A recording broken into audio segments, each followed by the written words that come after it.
Hi, I'm Pastor Scott. This is Extraordinary Connection, and I'm glad you're here.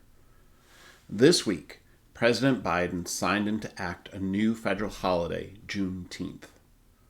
The last federal holiday added was Martin Luther King Day, signed into law by President Reagan in 1983, and only 4 federal holidays have been created in the last 100 years.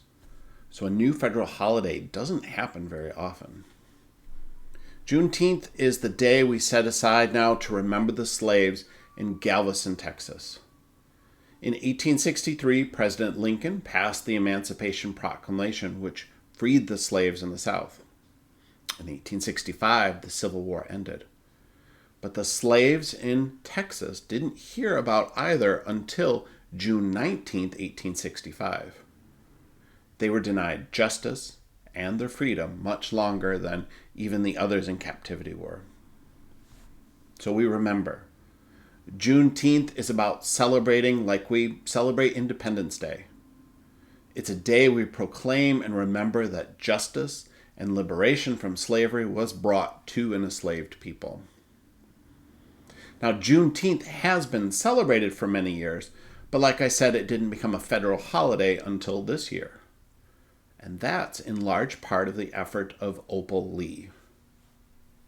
It was in 1939 when Opal Lee was just a little girl, about 12 years old, and it happened on June 19th, the same day as Juneteenth, when a mob of 500 white rioters vandalized and ultimately burned down her family home. So for Opal Lee, Juneteenth was always much more than a festival. It was personal. A woman of color who also lived in Texas, and she was of the age that her grandparents could have been freed slaves themselves. So Juneteenth was very personal and very important to Opal on many levels. After she retired as a teacher in 1976, Opal began advocacy in Fort Worth, Texas, for various community causes around race. She organized a Martin Luther King Day celebration. She advocated for events during Black History Month, and she kept the community aware and educated about what Juneteenth symbolizes and remembers. When Opal turned 89 is when she started getting serious about her advocacy for Juneteenth. Yearly, she organized 2.5-mile walks, that same 2.5 miles from the time the emancipation was passed till the slaves heard about it in Texas. 2.5-mile walks in big cities, small and large, between Fort Worth and Washington, D.C. And she organized and walked in every one. So in a way, she walked from Fort Worth to Washington, D.C. to bring awareness to Juneteenth. She hand-delivered 1.6 million signatures to Congress calling for Juneteenth to be a federal holiday. And this year, when Opal turned 94 years old, she was present when President Biden signed into law June 19th as a federal holiday called Juneteenth. Opal's tenacity, her persistence, her unwillingness to take no for an answer when justice needed to be proclaimed, well, that story is literally straight out of the Bible. Do you remember the parable of the persistent widow and the judge? In Luke chapter 18, we read of Jesus telling a parable about a woman in an unknown town who wanted justice to be done in her community. So she would bring her case to the local judge. And the local judge wasn't very interested in helping anyone but himself, so he would dismiss her and send the widow away. But she persisted.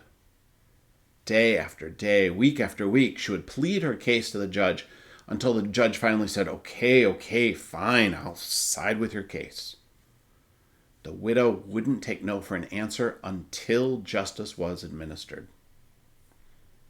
Friends, there are many issues in our world where justice is denied to people, where families go hungry, where civil rights are denied, where oppression happens based on race, gender, or some other socioeconomic reason. Is there an issue of justice that tugs on your heartstrings? Is there an issue where you cry out because someone is denied freedom, liberty, or dignity? If you haven't started, look at Opal. because there is no wrong age to begin championing your cause.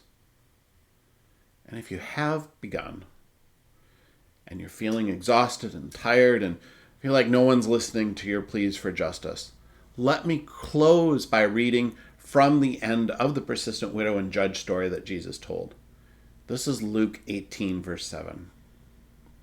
Jesus says, "And will not God grant justice to his chosen ones who cry to him day and night? Will he delay long in helping them?" The arc of the moral universe is long, but it does ultimately bend towards justice. Justice comes. It takes faith. It takes persistence. It takes the untiring work of people like Opal and you and I to bring it forward.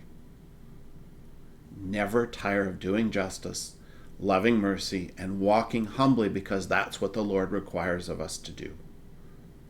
Never tire of raising your prayers to God for justice to be had.